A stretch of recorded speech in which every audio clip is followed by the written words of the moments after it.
IAS institute నిర్వహిస్తున్న all India scholarship exam pass అవ్వండి. 2 years ఫీజులో 50% మాత్రమే పే చేయండి. బంగాళాఖాతంలో ఏర్పడిన వాయుగుండం రైతులకు గండంగా మారింది. పంట చేతికొచ్చే సమయంలో వర్ష సూచనలు భయపడుతున్నాయి. ప్రస్తుతం దక్షిణ బంగాళాఖాతంలో ఉన్న వాయుగుండం తమిళనాడు, శ్రీలంక దిశగా కదులుతూ బలపడుతోంది. దీంతో రాష్ట్రంలో 27, 28, 29 తేదీల్లో వర్షాలు పడే అవకాశం ఉందని వాతావరణ శాఖ హెచ్చరిస్తుంది. ప్రస్తుతం వాయుగుండం తీవ్ర రూపం దాల్చింది. వాయుగుండం వాయువ్య దిశగా గంటకు 18 కిలోమీటర్ల వేగంతో కదులుతూ తమిళనాడు, శ్రీలంకలోని ట్రికోమలి వైపు వెళ్తుంది.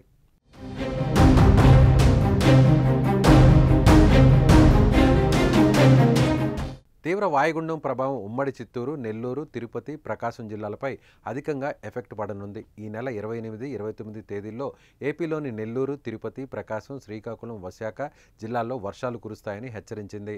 29న దక్షిణ కోస్తా, రాయలసీమలోని ఈ నెల 29న దక్షిణ కోస్తా, రాయలసీమలోని కొన్ని జిల్లాలతో పాటు ఉత్తర కోస్తా జిల్లాల్లోనూ అక్కడక్కడ భారీ వర్షాలు పడతాయని తెలిపింది.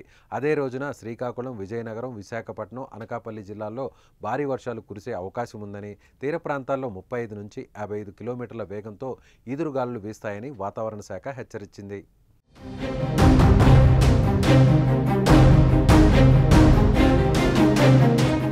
ప్రస్తుతం వరి కోతలు కొనసాగుతున్నాయి. వరి ఎక్కడికక్కడ పొలాల్లో ఉంది. ఈ దశలో భారీ వర్షాలు ఆందోళన కలిగిస్తున్నాయి. భారీ వర్షాలకు తోడు బలమైన గాలులు వీచే అవకాశం ఉండడంతో రైతులు ఆందోళన వ్యక్తం చేస్తున్నారు. ఇప్పటికే ఏపీలోని పలు ప్రాంతాల్లో వర్షాలు కురుస్తున్నాయి. వాతావరణ శాఖ హెచ్చరికల నేపథ్యంలో అధికారులు ప్రజలను అప్రమత్తం చేస్తున్నారు. దక్షిణ కోస్తాలో మత్స్యకారులు వేటకు వెళ్లవద్దని హెచ్చరిస్తున్నారు.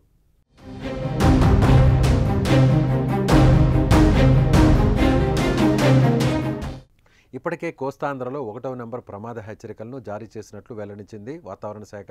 ఉత్తర కోస్తా రైతులు అప్రమత్తంగా ఉండాలని అధికారులు కోరారు.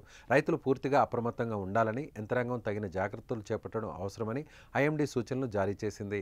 ఏపీలో తుఫాను హెచ్చరికల నేపథ్యంలో ఈ నెల 29న జరగాల్సిన ప్రధాని పర్యటనను రద్దు చేస్తూ పీఎంఓ నిర్ణయించింది.